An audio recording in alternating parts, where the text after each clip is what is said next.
Okay, we'll start with our questions now. We will start off with a question. This question will be just for our mayor candidates.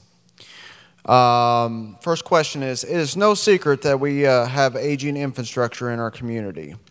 With our water lines probably being the most prevalent issue, do you have plans to make infrastructure improvements, and how might these improvements affect utility customers' rates? Yes, I think everybody knows the most you see is the water. One reason being, it is an old system. Plus, you see it being dug up. We're going to have to get grant money to even attempt to try to fix these. You're talking millions of dollars to try to replace the water system in Linton. Even if you replace that system, if you replace the main lines, you're still going to have 5,500 taps or more running off that new line. So you're still going to develop leaks. You're not going to hook all that together and not have any issues. I think one side that is getting overlooked is our sewer systems. You don't see those. We do. We camera them. We see the cracks in them. We see the water getting in there that's not supposed to, that's overloading our plants. When we're talking about the infrastructure, we think of everything in line-wise. We have spent thousands of dollars, hundreds of thousands of dollars, upgrading our plants, our treatment plants, the water plant, Eileen, where we get our water from. All that has to work before we can do anything bringing it to the city. If those aren't up to date and they don't run correctly, then fixing all the lines in the city with any of our systems will be null and void. So there's a lot of areas when you get into the infrastructure, people, rate increases in utilities. We couldn't increase the rates high enough to pay for all this. So that's not an option to me.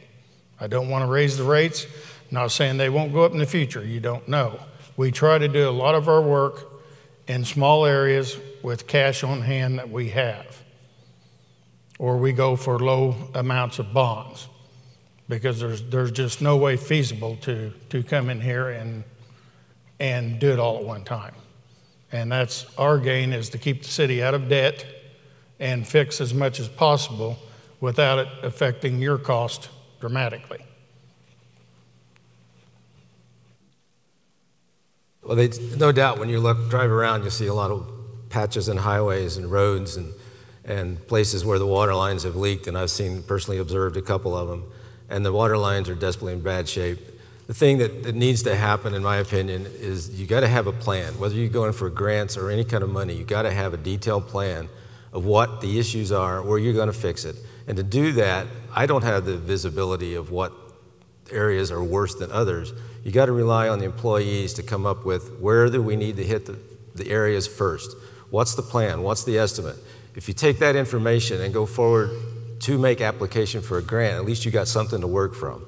There are a lot of fire hydrants around here that do not work. A lot of them are painted black, and you have no idea if a fire hydrant is going to work unless you have a fire nearby and you're relying on that and you find out it doesn't work. Those things need to be exercised on a regular basis. They need to be replaced if they're broken. This thing is, what's the plan? Where is the plan that says this is what we got to do, this is where we got to go first? Can we do this in-house? In other words, can we do it with the resources that we have in-house? If it's cash and related to the cash, then that's fine. But we've got to have a plan. Whether it's sewer, whether it's water, and I've heard from one administrator years ago said if he didn't see it, he didn't worry about it. Well, if we had started 10 years ago looking at this situation when interest rates were extremely cheap and almost zero, we could have used that as a leverage to start putting major money into our infrastructure.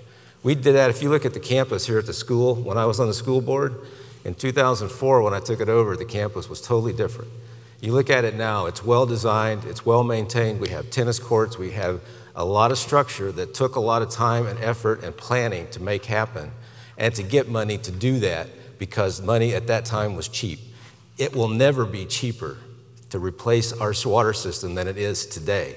The longer we wait, the longer we engage, the more costly it's going to be. Without a plan, we have nothing to shoot for. That's what we got to have. We got to do that as soon as possible. We take that to a grant, and grants are available. There are grants. A lot of them are 90% to 10% matching, some of them even more. But you've got to go with a plan to make it happen, and that's got to happen soon. You've got to have dependable fire hydrants. We've got to have dependable water source.